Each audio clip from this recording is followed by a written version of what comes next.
Bharatiya Janata party Lok Sabha प्रत्याशी राजीव भारद्वाज ने आज अपने विधानसभा क्षेत्र बैजनाथ में जनसंपर्क के दौरान जनता को संबोधित करते हुए कहा कि कल देश के प्रधानमंत्री नरेंद्र मोदी हिमाचल प्रदेश उनकी अपनी कर्म भूमि के नाहन में एक विशाल जनसभा को संबोधित करेंगे, जिसमें आप सभी बढ़ चढ़कर भाग लें। उन्होंने कहा कि जल्द ही देश और प्रदेश में भाजपा की सरकारें होंगी। वर्तमान प्रदेश के मुख्यमंत्री सुक्खू इस बात से सदमे में हैं और अपना आपा खो चुके हैं और कुछ भी बोले जा रहे हैं। मुख्यमंत्री के बयान पर कड़ी आपत्ति जताते हुए भारद्वाज ने कहा कि 55 लाख रुपए मिलने की जो बात मुख्यमंत्री कह रहे वह मनगढ़ंत, तथ्यहीन और काल्पनिक है। राजीव भारद्वाज ने कहा कि देश में बने इंडी गठबंधन के साथी देश की राष्ट्रीय सुरक्षा से समझौता कर रहे हैं और बंगाल को घुसपैठियों का केंद्र बना दिया है, जिसका असर पूरे देश में पड़ रहा है और इन्हीं घुसपैठियों को वोट बैंक के तौर पर इस्तेमाल किया जा रहा है और इनको ममता सरकार द्वारा जबरन देशवासी बनाने के लिए CAA का विरोध किया जा रहा है। उन्होंने कहा कि संविधान के दुहाई देने वालों के आका ही संविधान के सबसे बड़े दुश्मन रहे हैं, जिन्होंने देश पर जबरन आपातकाल थोप दिया था और पिछड़े वर्ग के तत्कालीन अपनी पार्टी के अध्यक्ष सीताराम केसरी को फुटपाथ पर फेंक कर अपनी ही पार्टी की धज्जियां उड़ाई थी। जिस पार्टी को अपनी पार्टी के ही संविधान की परवाह नहीं, वह आज संविधान को बचाने की बात कर रहे हैं। यही लोग बाबा साहेब भीमराव अंबेडकर के संविधान की बेकदरी कर रहे हैं।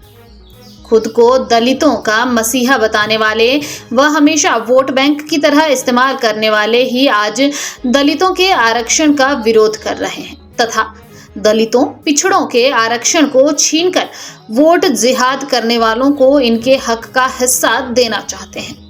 मोदी जी की विश्व व्यापक छवि देखिए। आपने पहली बार उनको 282 सीटें देकर दिल्ली की गद्दी पर बिठाया था उनको 282 सीटें देकर दिल्ली की गद्दी पर बिठाया था।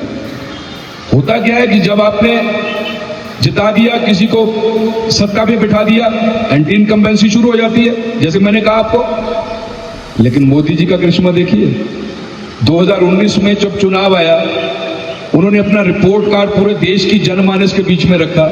उन्होंने अपनी अगली योजनाओं के बारे में बताया और इस देश की जनता ने प्यार से, दुलार से, अपने हाथों से उठाकर 303 सीटें देकर फिर दिल्ली की गद्दी पर बैठा दी। यह है करिश्मा, यह है विजडम, यह है विजनरी नेता।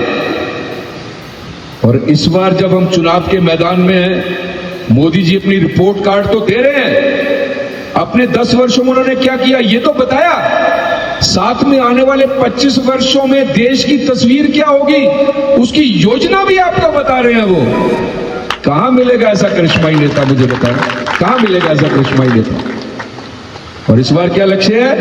अब की बार लक्ष्य 400 पार का दिया है।